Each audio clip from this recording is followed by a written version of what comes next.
Alright guys, for today's lesson we're going to continue our discussion on the chain rule, and we're simply going to apply that to trig functions.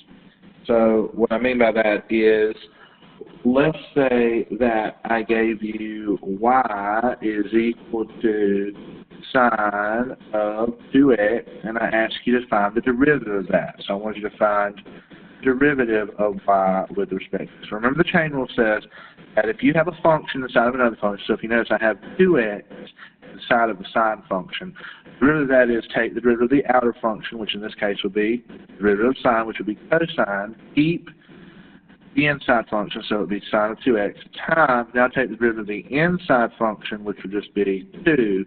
So that's why the derivative would simply be 2 cosine of 2x. Take a look at another one.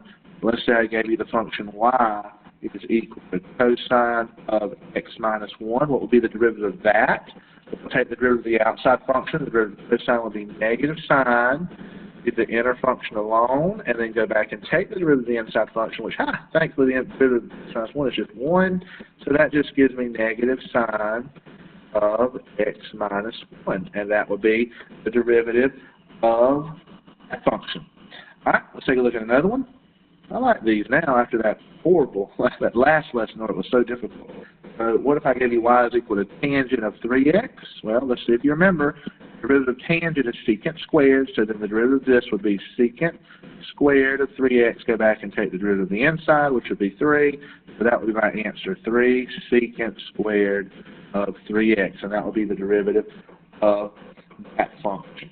All right, now, let's take it up a notch. Let's say that I gave you the function y is equal to cosine of 3x squared. So notice that the 3x squared is inside of the cosine function. So what would its derivative be?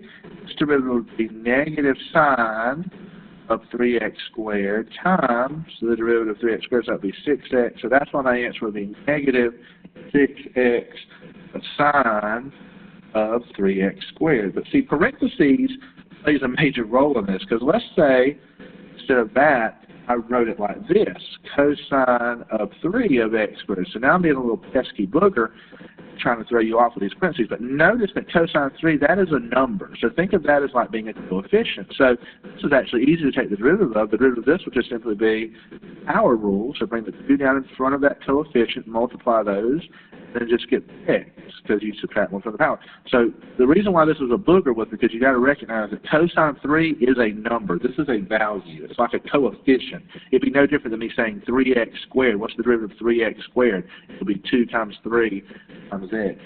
So that would be it. Now let's take a look at another one where I try to catch you up with some parentheses. So let's say I had cosine of, notice that this is 3x squared.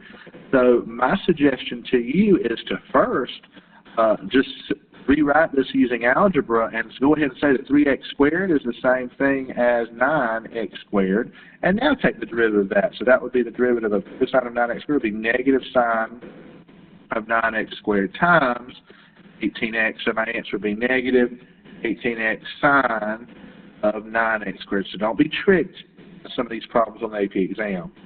All right, let's do another one. Let's do another one.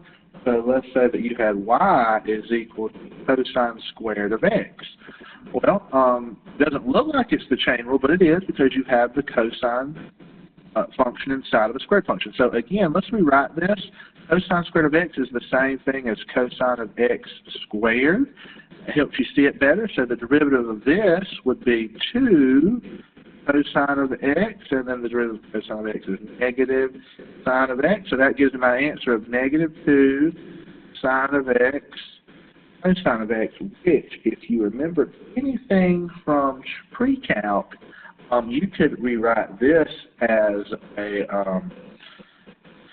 good little trig identity, I think. If you remember, sine of 2x is the same thing as 2 sine of x cosine of x. So in reality, this is the same thing as negative sine of 2x. A little bit tricky right there. But anyway, Anyway, that's the derivative, but then that's the same thing, just rewritten it as a trig identity. Just see if you remember that from pre-calc.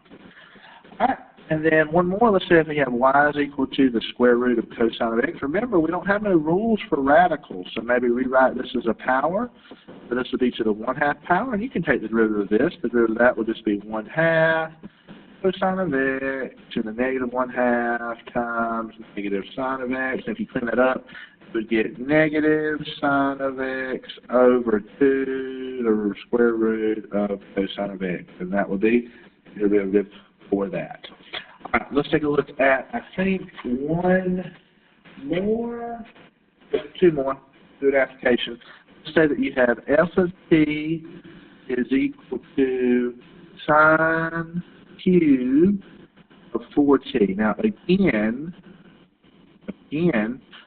it doesn't look like it's function composition, but it is. You have this 4t inside of this sine function, which happens to be cubed. So why don't we take a little second and rewrite this as sine of 4t to the 3rd power. And I want you to understand that this is actually going to be a double whammy, because check this out. Not only do you have the 4t inside of the sine function, but you also have this sine of 4t function inside of the cube. So this is going to be double whammy. So let's do this very slowly. So the derivative of this would be the derivative of the outside function, which will be 3. We'll leave the inner function alone, and then drop kind of power. But now we got to take the derivative of the inside function. Well, it's the chain rule again. It's the derivative of sine of 4t. Well, again, take the derivative of the outside function, which would be cosine of 4t. Now take the derivative of the inside function, which would be 4. So there it is, and if I want to clean it up, I'd get 12 sine squared of 4t cosine of 4t, and that would be my derivative for that function.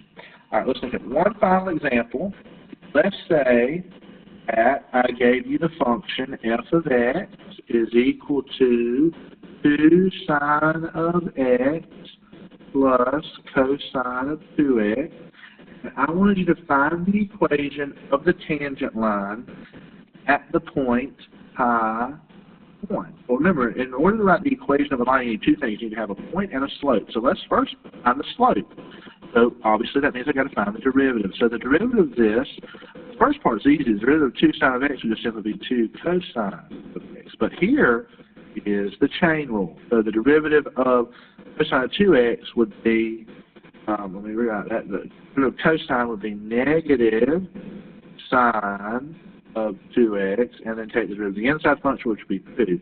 And so there's my derivative, and I want to find the slope at specifically pi.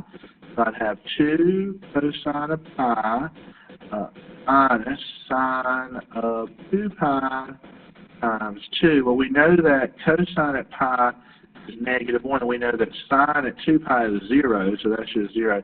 So that just gives me a slope of -2. And now I have everything. So the equation of my line tangent would simply be y minus 1 equals -2 times x minus pi. And of course you could do some algebra and solve that for y. I'm going to leave it just like that. That's it for today's lesson.